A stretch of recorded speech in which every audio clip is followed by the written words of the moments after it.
Periodic ടേബിളും electron വിന്യാസവും എന്ന പാഠഭാഗത്തിലെ കുറച്ച് ഭാഗമാണ് നമ്മളിന്ന് ചർച്ച ചെയ്യാൻ പോകുന്നത്. അപ്പോൾ നമ്മൾ ആദ്യം അറിഞ്ഞിരിക്കേണ്ട കുറച്ച് കാര്യങ്ങളൊന്ന് പറയാം. ആറ്റത്തിലെ മൗലിക കണങ്ങൾ അഥവാ ഫണ്ടമെൻ്റൽ പാർട്ടിക്കിൾസ് എന്ന് പറയുന്നത് പ്രോട്ടോൺ,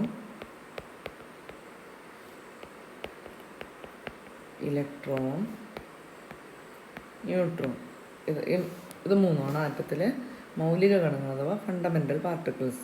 ഇപ്പോൾ പ്രോട്ടോണിൻ്റെ ചാർജ് എന്ന് പറയുമ്പോൾ പോസിറ്റീവ് ചാർജാണ്, ഇലക്ട്രോണിൻ്റെ ചാർജ് എന്ന് പറയുമ്പോൾ നെഗറ്റീവ് ചാർജാണ്, ന്യൂട്രോണിന് ചാർജ് ഇല്ല, നോ.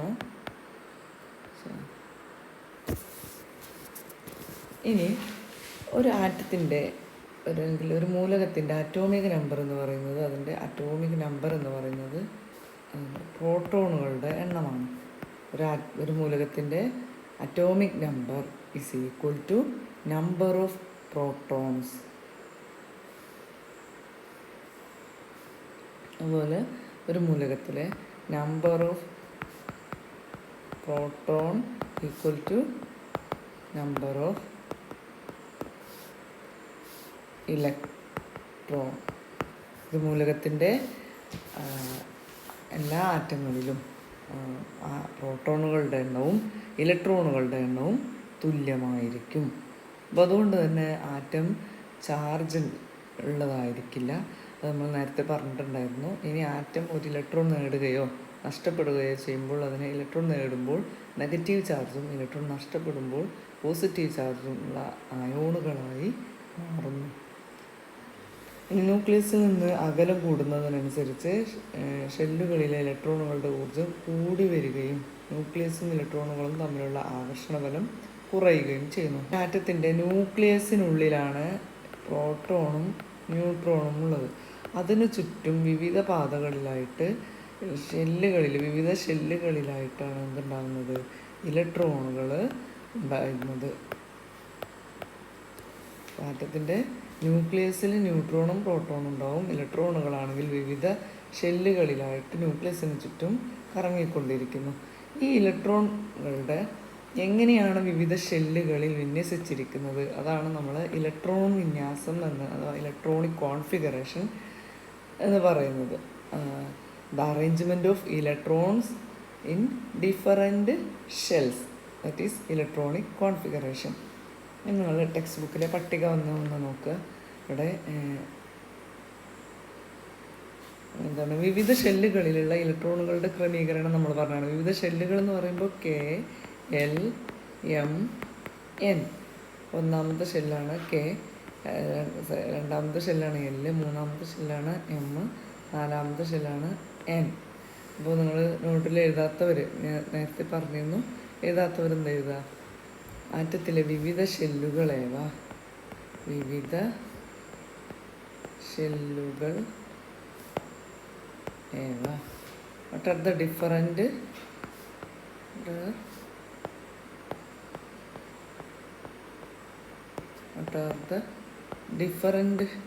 ഷെൽസ്?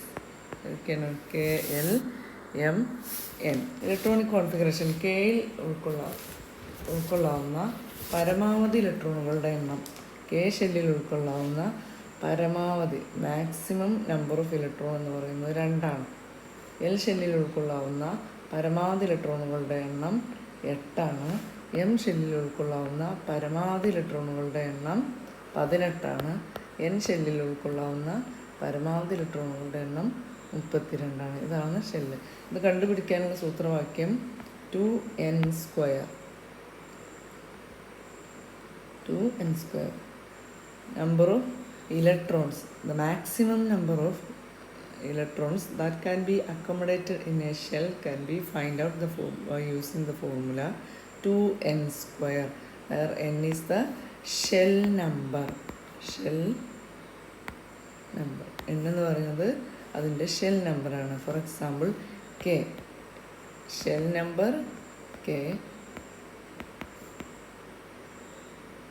Shell number 1. അപ്പോൾ 2 × 1² ഇത് വരും 2 × 1 = 2 എന്ന് വരും. ഇനി M shell number 3. Maximum number of electron 2n² is equal to 2 into n എന്ന് പറയുമ്പോൾ 3 ആണ്. 3² ഇത് വരും 2 into 9 equal to 18 എന്നാണ്. നമുക്ക് ലിഥിയത്തിൻ്റെ ഇലക്ട്രോൺ അറ്റോമിക നമ്പർ എത്രയാണ്? ലിഥിയത്തിൻ്റെ അറ്റോമിക നമ്പർ 3. ഇതിൻ്റെ ഇലക്ട്രോണിക് കോൺഫിഗറേഷൻ എഴുതുമ്പോൾ നമ്മൾ ആദ്യം എന്താണ് ചെയ്യുക? ഒന്നാമത്തെ ഷെല്ലിൽ ഷെല്ലിൽ 2 ഇലക്ട്രോണുകളാണ് മാക്സിമം. 2 എന്ന് എഴുതുക. ബാക്കി 1 ഇലക്ട്രോൺ അത് എൽ ഷെല്ലിലേക്ക് പോകും. നമ്മൾ ഇലക്ട്രോണിക് കോൺഫിഗറേഷൻ എഴുതുമ്പോൾ വി റൈറ്റ് ആസ് 2 1. നിങ്ങൾ ടെക്സ്റ്റ് ബുക്കിലെ പട്ടിക 1 നോക്കുക. അവിടെ കൊടുത്തിട്ടുള്ള എന്താണ്? എൻ എന്ന് പറയുമ്പോൾ സോഡിയം എന്നുള്ളതിൻ്റെ സിമ്പിളാണ്. സോഡിയം സോഡിയം ഇവിടെ കാണിക്കുന്നത് അതിൻ്റെ അറ്റോമിക നമ്പറാണ്. നമ്മൾ പറഞ്ഞു നേരത്തെ അറ്റോമിക നമ്പറും ഇലക്ട്രോണുകളുടെ എണ്ണവും തുല്യമായിരിക്കും. അപ്പോൾ നമ്മൾ 11 ഇലക്ട്രോണുകളെയാണ് ഇവിടെ വിവിധ ഷെല്ലുകളിലായി അറേഞ്ച് ചെയ്യേണ്ടത്. ഒന്നാമത്തെ ഷെല്ല് നമുക്കറിയാം 2 ഇലക്ട്രോൺ മാത്രമേ പറ്റുകയുള്ളൂ. The maximum electron that can be accommodated in K shell is 2, and then the remaining 9 electron. 9 ഇലക്ട്രോണുകൾ ഇനി ബാക്കിയുണ്ട്. അപ്പോൾ 8 എണ്ണം എവിടെ പോവും? എൽ ഷെല്ലിൽ പോവും. 2 8. ഇനി ബാക്കി 1 ആണുള്ളത്. 2 8 1. This 1 electron goes to M shell. So the electronic configuration is 2 8 1. അവിടെ 2 8 1. ഇനി അടുത്തത് നോക്കുക. ആർഗൺ എന്ന മൂലകം 18. Atomic number is 18. So there are 18 electrons.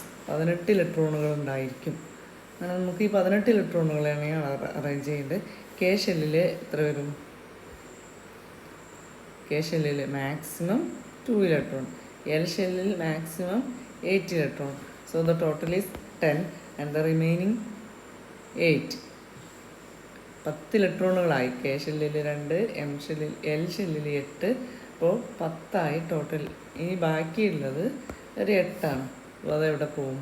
M ഷെല്ലിൽ പോവും. അങ്ങനെ ഇലക്ട്രോണിക് കോൺഫിഗറേഷൻ വരുന്നത് 2 8 8. നിങ്ങൾ പെൻസിലുകൊണ്ട് എക്സിൽ എഴുതിയാൽ മതി. നമുക്കതിൻ്റെ താഴെ നിങ്ങൾക്ക് പൂരിപ്പിക്കാം. അത് വെച്ചിട്ട് ആർഗോണിൻ്റെ ബാഹ്യതമ ഷെല്ലിൽ എമ്മിൽ എത്ര ഇലക്ട്രോണുകളാണുള്ളത്? The number of electrons in the outer shell of argon is 8. M ഷെല്ലിൽ ഉൾക്കൊള്ളാവുന്ന പരമാവധി ഇലക്ട്രോണുകളുടെ എണ്ണം എത്രയാണ്? The number of electrons maximum number of electron that can be accommodated in M shell is 18.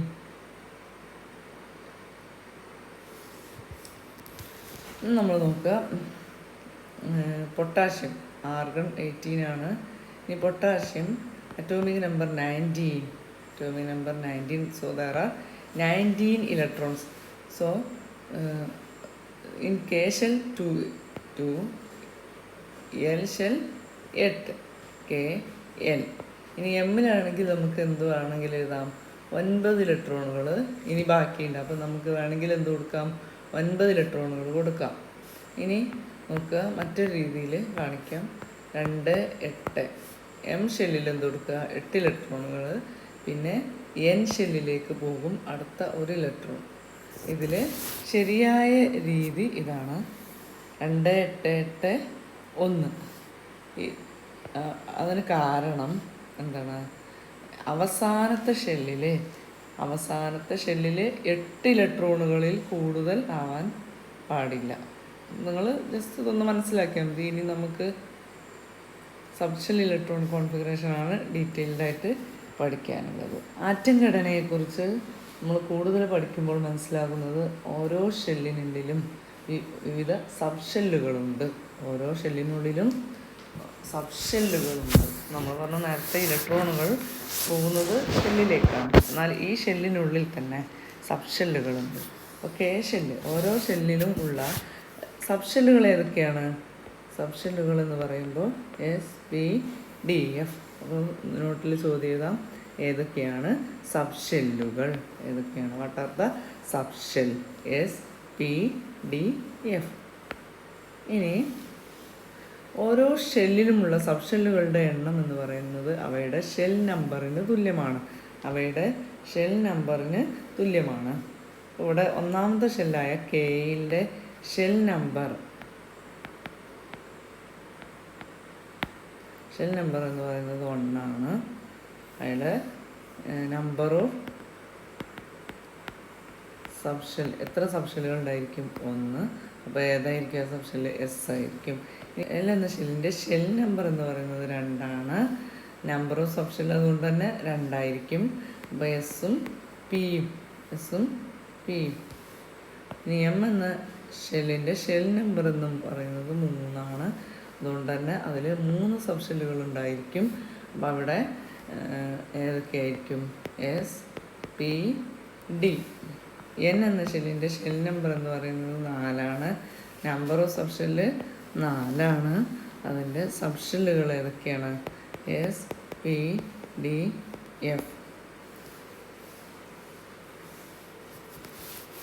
അപ്പോൾ കെ ഷെല്ലിൽ, ഇപ്പോൾ നമ്മൾ പറഞ്ഞു കെ ഷെല്ലിൽ S സബ്ഷെല്ല്, L ഷെല്ലിൽ SP. ഇതൊക്കെ കോമൺ ആയിട്ട് വരുന്നുണ്ട് അല്ലേ? S സബ്ഷെല്ല് എല്ലാ ഷെല്ലിലും കണ്ടോ? S സബ്ഷെല്ലുണ്ട്. അപ്പോൾ നമുക്കൊരു ചോദ്യമായിട്ട് എഴുതാം, എല്ലാ ഷെല്ലുകളിലും പൊതുവായ സബ്ഷെല്ല് ഏതാണ്? S subshell. What is its subshell is common to all shells.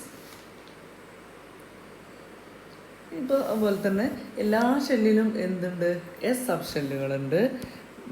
കൂടാതെ P subshell, L, M, N എന്നിലൊക്കെ P സബ്ഷെല്ലുകളുണ്ട്. അപ്പോൾ നമുക്ക് ഒരു സബ്ഷെല്ല് തന്നാൽ അത് ഏത് ഷെല്ലിലേതാണെന്ന് അങ്ങനെ നമുക്ക് തിരിച്ചറിയാൻ കഴിയും. ഇവിടെ നോക്കുക, നമ്മൾ 1S എന്ന് കൊടുത്താൽ ഒന്നാമത്തെ ഷെല്ലിലെ S സബ്ഷെൽ എന്നാണ് അർത്ഥം. ഇനി 3S എന്ന് പറഞ്ഞാൽ മൂന്നാമത്തെ ഷെല്ലിലെ S സബ്ഷെല്ല്, അതാണ് അതുകൊണ്ട് ഉദ്ദേശിക്കുന്നത്. അപ്പോൾ നമ്മളൊരു ഷെല്ലിനെ സൂചിപ്പിക്കുമ്പോൾ അവയുടെ ഷെൽ നമ്പർ നമ്മൾ അതിൻ്റെ ഇടതുവശത്തായിട്ട് കൊടുക്കും. സബ്ഷെല്ലിൻ്റെ പേരിൻ്റെ ഇടതുവശത്തായിട്ട് അതിൻ്റെ ഷെൽ നമ്പർ കൊടുക്കും. അപ്പോൾ നമുക്ക് എന്ത് മനസ്സിലാക്കാം അതിൽ നിന്നും? ഷെൽ നമ്പർ, എത്രാമത്തെ ഷെല്ലിലെ സബ്ഷെല്ലിനെ കുറിച്ചാണ് പറയുന്നതെന്ന് മനസ്സിലാക്കാൻ പറ്റും.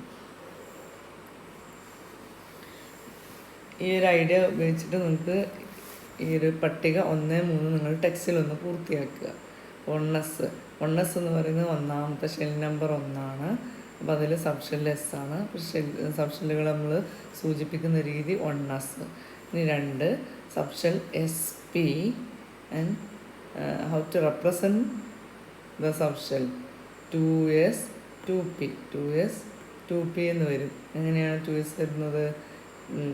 The S subshell in second shell, P subshell in second shell. So ഇവിടെ എന്ത് വരും? 3S എന്ന് വരും. 3P, 3D, 4S, 4P, 4D, 4F. ഇത്രയും കാര്യങ്ങൾ നിങ്ങൾ പെൻസിൽ കൊണ്ട് ടെക്സ്റ്റിൽ പൂരിപ്പിക്കുക. ഇനി നമുക്ക് ഷെൽ ഇലക്ട്രോണിക് കോൺഫിഗറേഷന് പകരം നമ്മൾ സബ്ഷെൽ ഇലക്ട്രോണിക് കോൺഫിഗറേഷനാണ് എഴുതാൻ പറയുന്നത്. അപ്പോൾ നമുക്ക് നേരത്തെ നമ്മൾ ഷെല്ലിലുള്ള മാക്സിമം ഇലക്ട്രോണുകളെ പറഞ്ഞതുപോലെ തന്നെ എന്തും കൂടെ പറയണം, സബ്ഷെല്ലിലുള്ള മാക്സിമം നമ്പർ ഓഫ് ഇലക്ട്രോണും കൂടെ അറിഞ്ഞിരിക്കണം. എന്നാൽ മാത്രമേ നമുക്ക് സബ്ഷെൽ ഇലക്ട്രോണിക് കോൺഫിഗറേഷൻ എഴുതാൻ പറ്റും. So we have to identify the number of electrons that can be accommodated in each subshell 2. The number of electrons that can be maximum number of electrons that can be accommodated in S subshell is 2, and P subshell is 6, D subshell is 8, and F subshell is 14. Number of electron in S.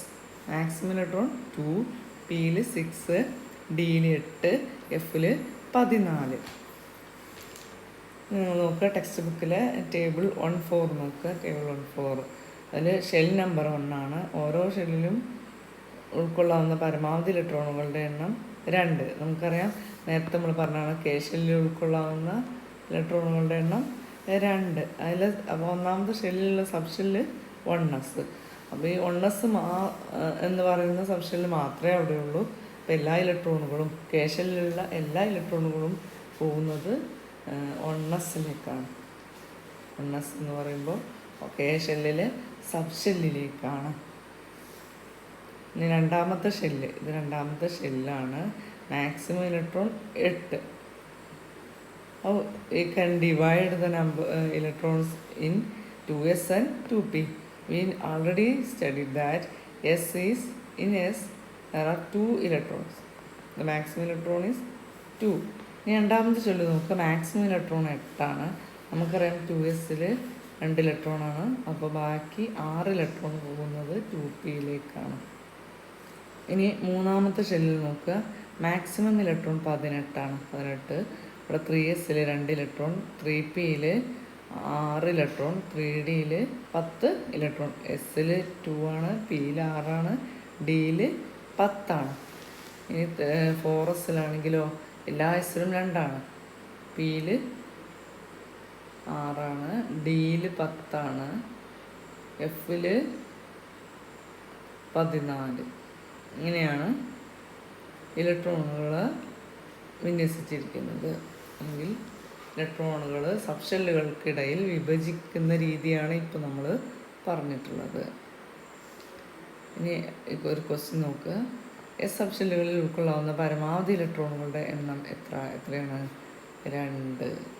രണ്ടാം ഷെല്ലിലെ 8 ഇലക്ട്രോണുകളിൽ 2 S sub ഷെല്ലുകളിലായിരിക്കും എങ്കിൽ ഈ sub ഷെല്ലുകളിൽ നിറയുന്ന പരമാവധി ഇലക്ട്രോണുകളുടെ എണ്ണം എത്രയായിരിക്കും? അത് ഈ പട്ടിക പൂർത്തിയാക്കിയിട്ട് നമ്മൾ കണ്ടെത്താനാണ് പറയുന്നത്.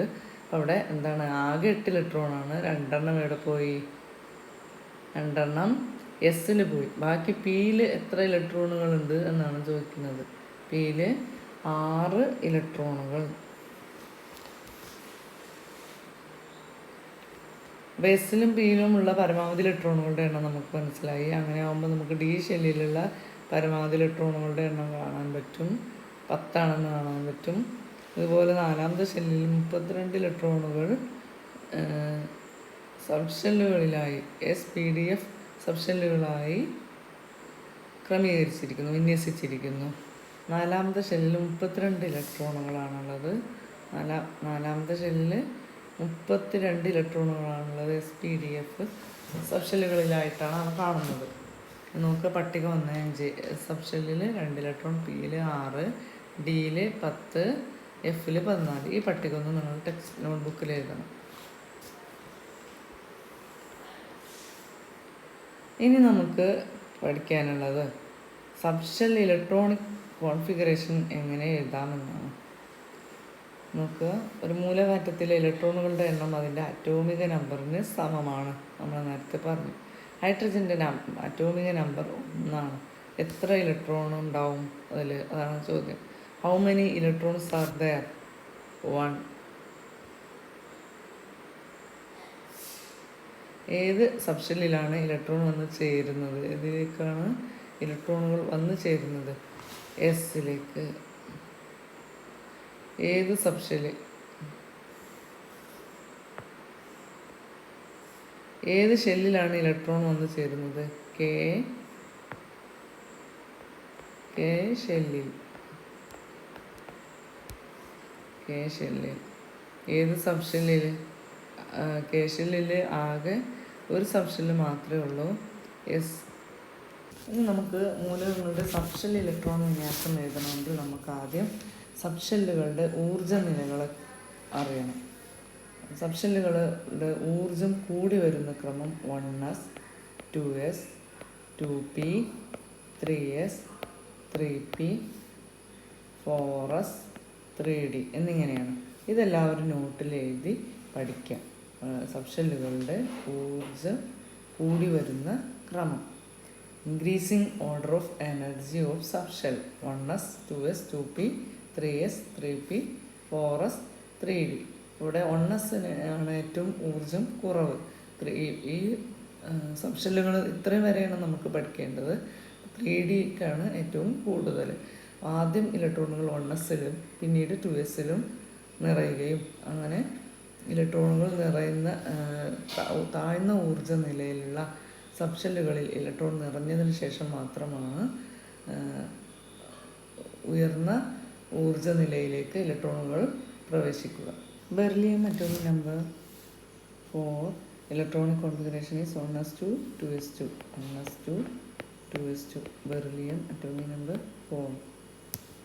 Boron atomic number 5 electronic configuration 1s2 2s2 2p1 എന്ന് വരും.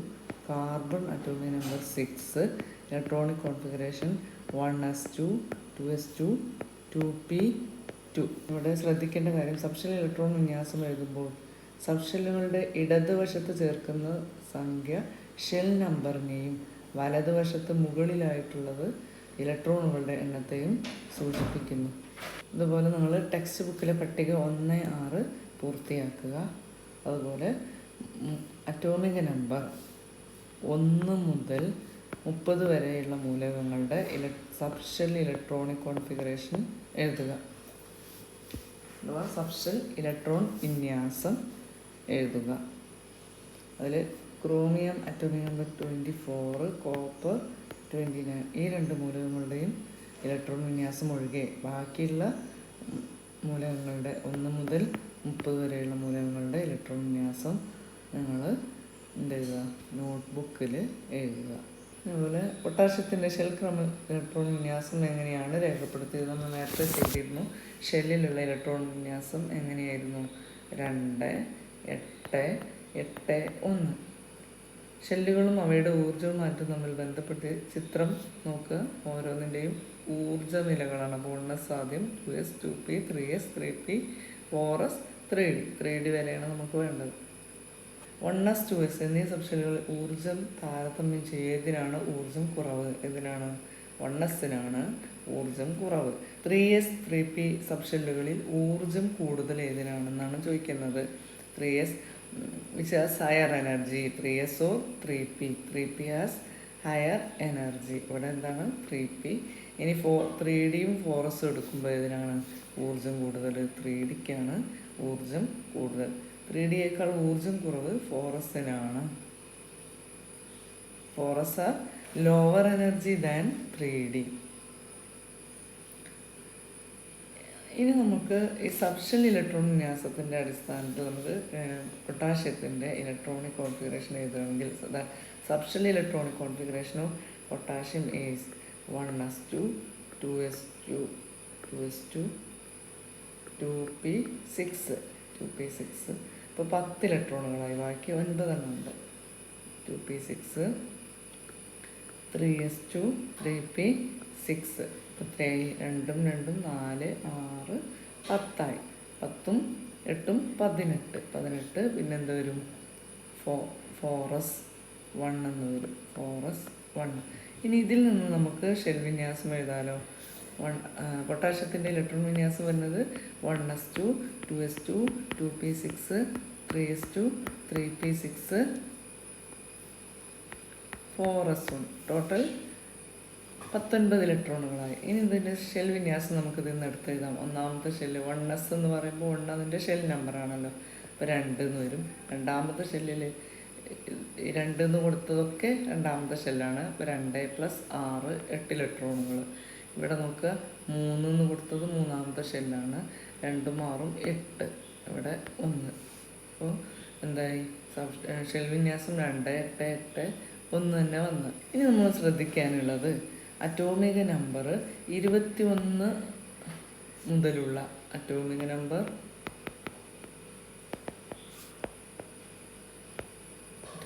21 മുതലുള്ള മൂലകങ്ങളുടെ ഇലക്ട്രോണിക് കോൺഫിഗറേഷൻ എഴുതുമ്പോൾ അവിടെ നമ്മൾ പറഞ്ഞു 4sനാണ് ഊർജ്ജം കുറവ്, 3dക്കാണ് ഊർജ്ജം കൂടുതൽ.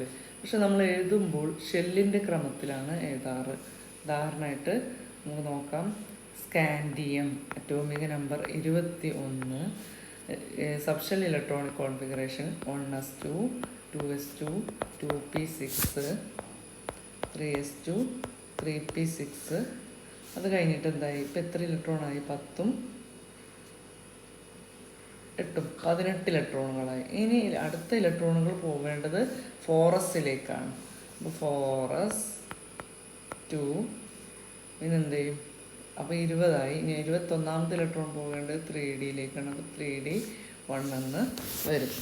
അങ്ങനെ നമ്മൾ എഴുതേണ്ടത് ഇലക്ട്രോണുകൾ ആദ്യം പോവേണ്ടത് 4sലേക്കാണെങ്കിലും നമ്മൾ ഷെല്ലിൻ്റെ ക്രമത്തിലാണ് അത് എഴുതേണ്ടത്.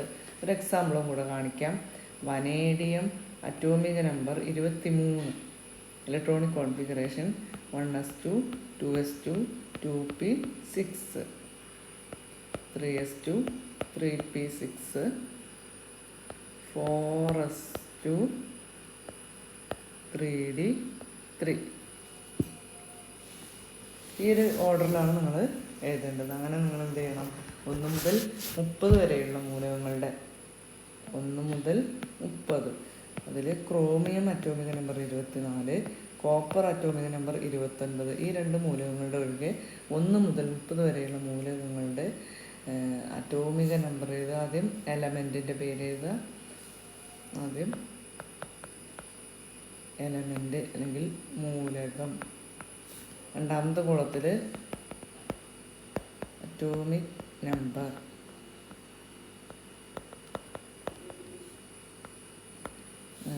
മൂന്നാമത്തെ കോളത്തിൽ ഇലക്ട്രോണിക്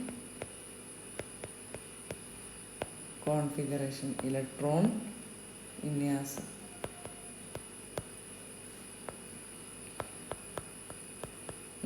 അപ്പോൾ ഇവിടെ സബ്ഷെൽ ഇലക്ട്രോണിക് കോൺഫിഗറേഷൻ അല്ലെങ്കിൽ സബ്ഷെൽ ഇലക്ട്രോൺ വിന്യാസം എന്നാണ് ശരിയായ രീതി കേട്ടോ. അങ്ങനെ എഴുതി കൊടുക്കുക. സബ്ഷെൽ.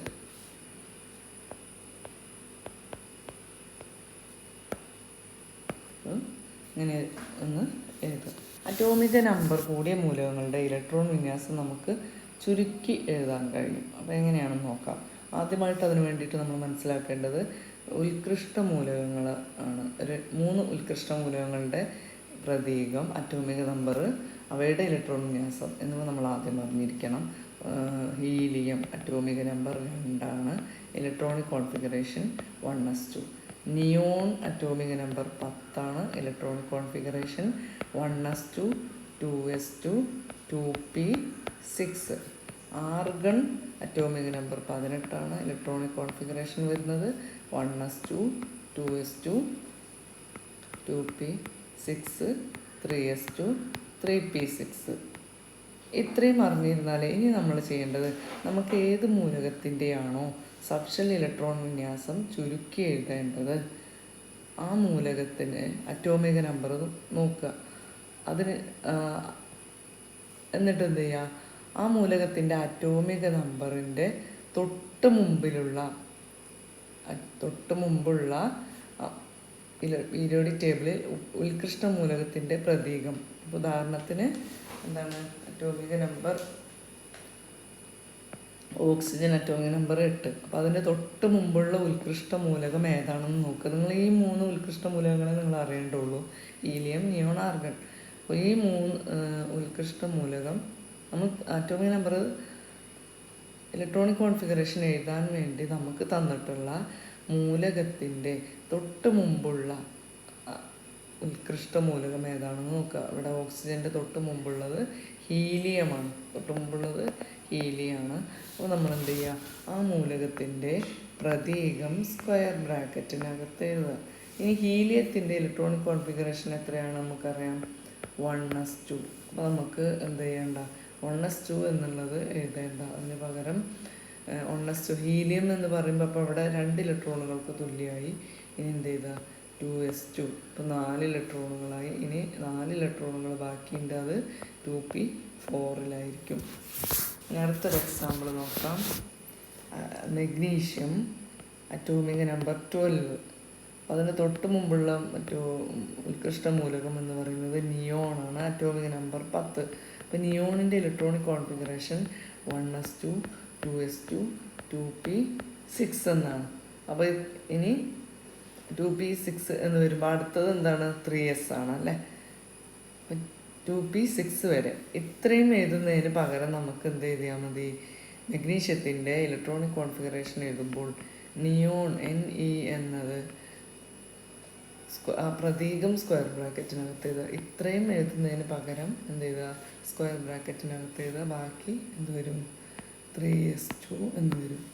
ഇനി ഇത് തെറ്റിപ്പോവാതിരിക്കാൻ നമുക്ക് ആദ്യം ചെയ്യേണ്ടത്, നമുക്ക് ഏത് മൂലകത്തിൻ്റെയാണോ ഇലക്ട്രോണിക് കോൺഫിഗറേഷൻ ചുരുക്കി എഴുതേണ്ടത് അതിൻ്റെ ഇലക്ട്രോണിക് കോൺഫിഗറേഷൻ ആദ്യം എഴുതുക. സബ്ഷെൽ ഇലക്ട്രോണിക് കോൺഫിഗറേഷൻ മുഴുവനായിട്ടും ആദ്യം എഴുതിയതിന് ശേഷം നിങ്ങൾ ചെയ്താൽ മതി. ഉദാഹരണമായിട്ട് നമുക്ക് പറയാം, atomic number 19 potassium, atomic number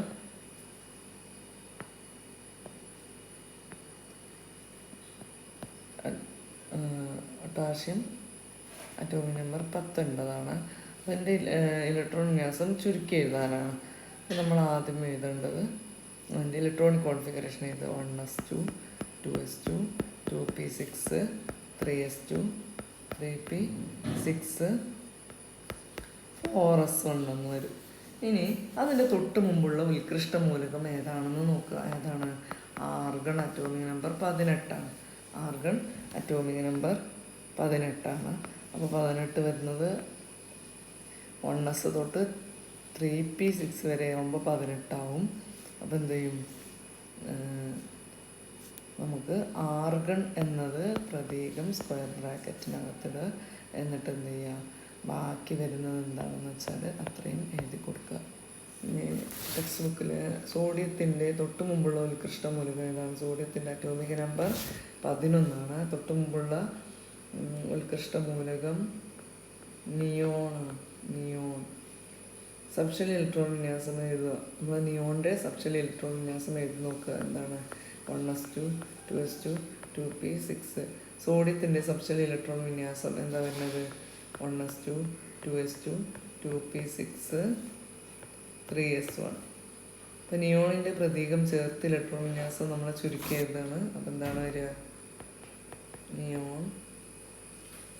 neon ബാക്കി എന്ത് വരും? 3s1 എന്ന് വരും. ഇനി അതുപോലെ നിങ്ങൾ ടെക്സ്റ്റ് ബുക്കിലെ പട്ടിക 1-7 പൂർത്തിയാക്കുക. നോട്ട് ബുക്കിൽ നിങ്ങൾ എന്ത് ചെയ്താൽ കുറച്ച് മൂലകങ്ങളുടെ പ്രതീകങ്ങൾ തരാം. അവയുടെ ഇലക്ട്രോൺ വിന്യാസം ചുരുക്കി എഴുതുക. Boron 5, carbon 6, nitrogen 7, oxygen 8, florin 9, magnesium 12, aluminium atomic number 13, പിന്നെ scandium atomic number 21, titanium 22, vanadium 23,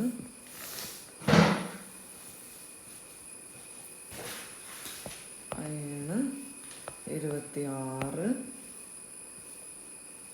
nickel 28. ഇത്രയും മൂലകങ്ങളുടെ ഇലക്ട്രോൺ വിന്യാസം ചുരുക്കി എഴുതുക.